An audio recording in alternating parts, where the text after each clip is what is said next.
Di suatu desa, hiduplah seorang janda tua yang bernama Mbok Sarni. Tiap hari, dia menghabiskan waktunya sendirian. Karena Mbok Sarni tidak memiliki anak. Sebenarnya, dia ingin mempunyai anak agar bisa membantunya bekerja. Pada suatu sore, pergilah Mbok Sarni ke hutan untuk mencari kayu. Dan di tengah jalan, Mbok Sarni bertemu dengan raksasa yang sangat besar sekali. Hei, mau kemana kamu? Tanya si raksasa. Aku hanya mau mengumpulkan kayu. Jadi izinkan aku lewat. Jawab Mbok Sarni. Kamu boleh lewat setelah kamu memberi seorang anak manusia untuk aku santap, kata si raksasa. Lalu Mbok Sarni menjawab, tetapi aku tidak mempunyai anak.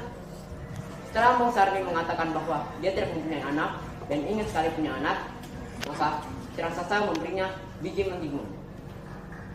Raksasa itu berkata, "Wahai wanita tua, ini aku berikan kamu biji mentimun.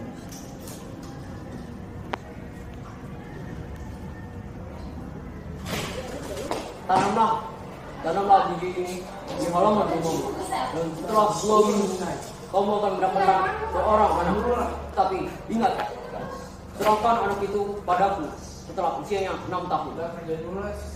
Setelah 2 minggu, mentimun itu nampak berbuah sangat lebat dan ada salah satu mentimun yang cukup besar. Mbok Sarni kemudian mengambilnya. Dan setelah dibelah, ternyata isinya adalah seorang bayi. Dan setelah dibelah, ternyata isinya adalah seorang bayi yang sangat cantik, jelita. Bayi itu kemudian diberi nama Timun Mas. Semakin hari, Timun Mas semakin tumbuh besar. Dan Mbok Sarni sangat gembira karena rumahnya tidak sepi lagi. Semua pekerjaannya bisa selesai dengan cepat karena bantuan Timun Mas. Akhirnya, pada suatu hari, datanglah si raksasa untuk menagih janjinya.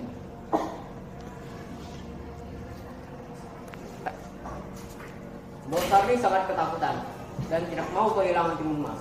Kemudian Mbok Sarni berkata, "Wahai raksasa, datanglah ke sini 2 tahun lagi." Semakin kehilangan Timun Mas.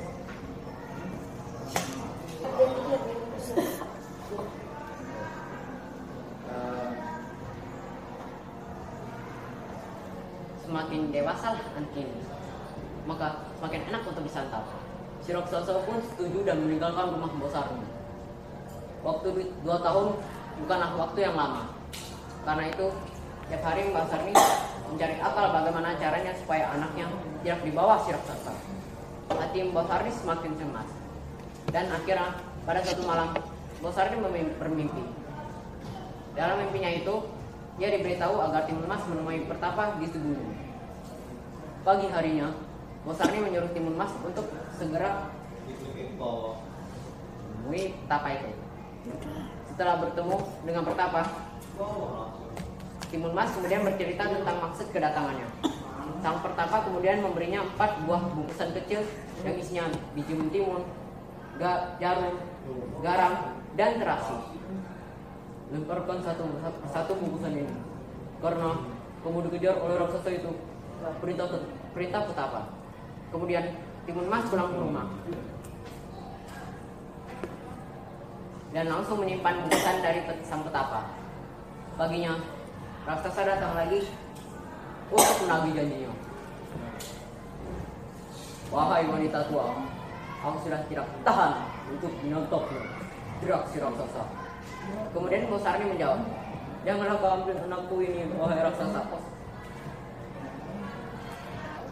Karena aku sangat sayang padanya. Lebih baik aku saja yang kamu santai." Raksasa tidak mau menerima tawaran dari Mbok Sarni dan akhirnya marah. "Mana anak itu? Mana Timun Mas?" teriak si raksasa. Karena tidak tega melihat Mbok Sarni menangis terus, maka Timun Mas keluar dari tempat sembunyinya. "Aku di sini raksasa, tangkaplah aku jika kau bisa," teriak Timun Mas. Raksasa pun mengejarnya. Dan Timun Mas mulai melemparkan.